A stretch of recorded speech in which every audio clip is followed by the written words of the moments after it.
The only 3 African American senators currently serving in the United States teamed up Friday to introduce a bill that would finally make lynching a federal crime. The bill, called the Justice for Victims of Lynching Act of 2018, was introduced by Senators Kamala Harris, Cory Booker, and Tim Scott.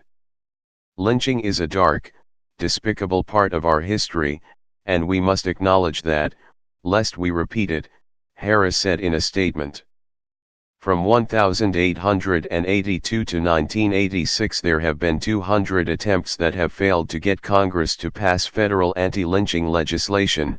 It's time for that to change.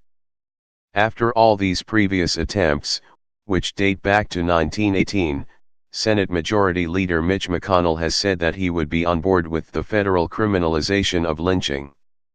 "I thought that was done back during LBJ or some period like that," he said. "But if we need one at the federal level, I certainly would support it. This measure is certainly well past due, and I am glad to be able to join in efforts that will underscore the severity of this crime," Senator Scott said in a statement.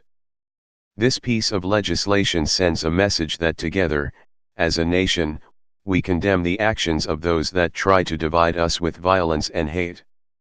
The piece of legislation was also introduced by a host of other senators, including Senator Tammy Baldwin, Senator Kirsten Gillibrand, Senator Bernie Sanders, Senator Doug Jones, and many more.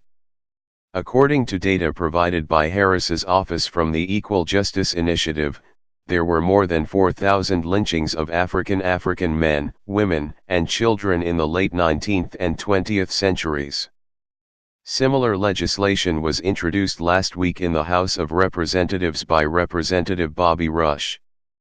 "It's a travesty that despite repeated attempts to do so, Congress still hasn't put anti-lynching legislation on the books," Booker said. "This bill will right historical wrongs by acknowledging our country's stained past and codifying into law our commitment to abolishing this shameful practice."